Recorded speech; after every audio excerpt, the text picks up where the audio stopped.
Hello అండి అందరికీ. నేను మీ Anuradha. Welcome back to Anu KR vlogs. ఈరోజు మన ఛానల్లో రెసిపీ వచ్చేసి స్వీట్ రెసిపీని చూపించబోతున్నాను. చాలా చాలా సింపుల్గా ప్రిపేర్ చేసుకోవచ్చు.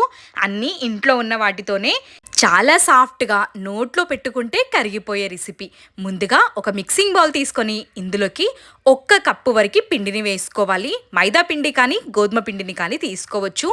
1/2 టేబుల్ స్పూన్ వరకు సాల్ట్ని కూడా వేసేసుకొని వాటర్ని కొద్ది కొద్దిగా వేసుకుంటూ పిండిని చాలా సాఫ్ట్గా కలిపేసుకొని తీసుకోవాలి. ఈ విధంగా కలిపేసుకున్న పిండిని ఒక 5 నిమిషాల పాటు పక్కనుంచుకోవాలి. ఆలోపు ఇందులో స్టఫింగ్ని ప్రిపేర్ చేసుకుందాం. ఒక మందపాటి గిన్నెని స్టవ్ పైన ఉంచేసి 1 స్పూన్ వరకు నెయ్యిని వేసుకోవాలి. నెయ్యి మొత్తం కరిగిన తర్వాత ఇందులోకి సన్నగా తరుక్కున్న క్యారెట్ తురుముని వేసుకుంటున్నాను.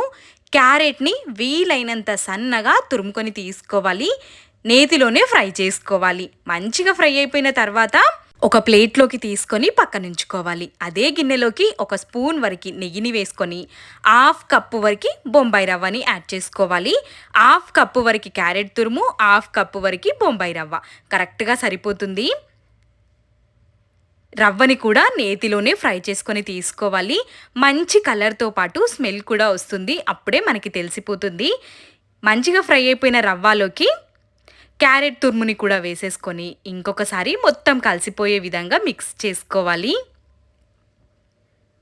ఇక్కడ మనం 1/2 కప్పు రవ్వ, 1/2 కప్పు క్యారెట్ తురుము తీసుకున్నాం కాబట్టి ఇందులోకి 3 కప్పుల వరకు వేడి వాటర్ని వేసుకోవాలి.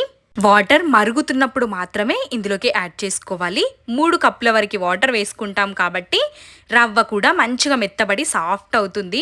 మొత్తం ఒక్కసారి మిక్స్ చేసుకొని కాస్త దగ్గర పడిన తర్వాత ఇందులోకి 2 కప్పుల వరకు చక్కెరని యాడ్ చేసుకోవాలి. మీరు తీపి తక్కువగా తినే వాళ్ళైతే కాస్త తగ్గించి కూడా తీసుకోవచ్చు. నేనైతే ఇక్కడ 1 కప్పు రవ్వకి 2 కప్పుల వరకు చక్కెరని యాడ్ చేసుకుంటున్నాను. మొత్తం ఒక్కసారి మిక్స్ చేసుకోవాలి. క్యారెట్ వేసాం కాబట్టి ఫుడ్ కలర్స్ ఏమీ యాడ్ చేయాల్సిన అవసరం లేదు. ఇందులోకి 1/2 స్పూన్ వరకు యాలకుల పొడిని కూడా వేసేసుకొని మంచిగా ఒక్కసారి మిక్స్ చేసుకోవాలి. కావాలి అనుకుంటే ఈ టైంలో 2 స్పూన్ల వరకు నెయ్యిని కూడా వేసేసి మంచిగా మిక్స్ చేసుకొని చల్లారేంత వరకు పక్కనుంచుకోవాలి. చల్లారిన తర్వాత చేతికి కాస్తంత నెయ్యిని అప్లై చేసేసుకొని సాఫ్ట్గా అయిపోయే విధంగా మర్దన చేసుకోవాలి. 1-2 నిమిషాల్లోనే రవ్వ చాలా సాఫ్ట్గా అయిపోతుంది మర్దన చేసుకుంటే. ఈ విధంగా మంచిగా మర్దన చేసేసుకొని పక్కనుంచుకోవాలి. ఈ స్టఫింగ్ని మనం పిండి ఎంతైతే తీసుకుంటామో దానికి డబల్ క్వాంటిటీలో ఈ స్టఫ్ అనేది తీసుకోవాలి.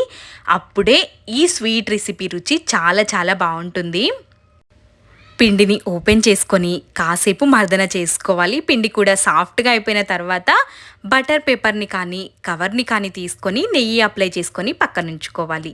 పిండిలో నుంచి కాస్త పిండిని తీసుకొని పిండిని అరిచేతులతోనే సాఫ్ట్గా చేసుకోవాలి. ఈ విధంగా ఒక బౌల్ షేప్ వచ్చే విధంగా లైట్గా ప్రెస్ చేసుకుంటూ ఈ విధంగా చేసుకొని మధ్యలోకి మనం స్టఫింగ్ని పెట్టుకోవచ్చు. చూస్తున్నారు కదా, పిండి చాలా తక్కువగా తీసుకున్నాను. నేను ఇక్కడ స్టఫ్ని డబల్ క్వాంటిటీలో తీసుకుంటాను. ఈ విధంగా స్టఫింగ్ ఎక్కువగా ఉంటే స్వీట్నెస్తో చాలా చాలా బాగుంటుంది. నార్మల్ టైమ్స్లో కాకుండా పండగల టైంలో కూడా ఈ రెసిపీని మనం చేసుకోవచ్చు. మంచిగా రోల్ చేసేసుకొని స్టఫింగ్ ఎక్కడ బయటికి రాకుండా చూసుకోవాలి. ఈ విధంగా చేసేసుకొని ప్లేట్ పైకి పెట్టేసుకొని నెమ్మదిగా ప్రెస్ చేసుకొని తీసుకోవాలి. చేతికి అతుక్కోకుండా ఉండడం కోసం కాస్తంత నెయ్యిని అప్లై చేసుకొని ప్రెస్ చేసుకున్నామంటే చాలా చాలా సింపుల్గా ప్రిపేర్ చేసుకోవచ్చు. కవర్ నుండి కూడా చాలా ఈజీగా సపరేట్ అయిపోతుంది. లోపల స్టఫింగ్ ఎక్కువగా ఉంటుంది కాబట్టి కాస్తంత మందంగానే వస్తుంది. కవర్ నుండి తీసేసుకొని ఆయిల్లో ఫ్రై చేసుకోవడమే. ఆయిల్ని నేను రెడీగా పక్కనుంచుకున్నాను. ఆయిల్లోకి వేసేసి మంచిగా 2 సైడ్లు కూడా ఫ్రై చేసుకొని తీసుకోవాలి. ఆయిల్ చాలా వేడిగా ఉండాలి. అప్పుడే మనం ప్రిపేర్ చేసుకున్న స్వీట్ పూరిని వేసేసి మంచిగా ఫ్రై చేసుకొని తీసుకోవాలి. పొంగుతూ పర్ఫెక్ట్గా వస్తుంది.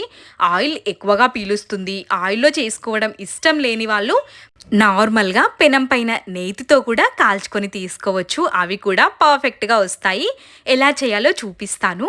పెనం పైకి ఒక స్పూన్ వరకి నెయ్యిని వేసుకొని, మనం ప్రిపేర్ చేసుకున్న స్వీట్ పూరీని వేసేసి, పైనుంచి కూడా ఒక స్పూన్ వరకి నెయ్యిని వేసుకొని, 2 సైడ్స్‌కి టర్న్ చేసుకుంటూ మంచిగా కాల్చుకోవాలి. చూస్తున్నారు కదా ఎంత పర్ఫెక్ట్‌గా పొంగుతుందో. టేస్ట్‌లో కూడా ఏ మాత్రం తగ్గదు. చాలా చాలా బావుంటుంది. పూర్ణంతో పని లేకుండా ప్రిపేర్ చేసుకోవచ్చు. కొందరు పోలెలు, భక్షాలు అంటూ ఉంటారు. స్వీట్ పూరి, పోలెలు అనొచ్చు. ఈ విధంగా సర్వ్ చేసుకొని పండగలకైనా స్వీట్ తినాలి అనిపించిన పిల్లలు ఏదైనా చెయ్యమని అడిగినా తప్పకుండా ట్రై చేయాల్సిన రెసిపీ. వీడియో నచ్చితే ప్లీజ్ సబ్స్క్రైబ్.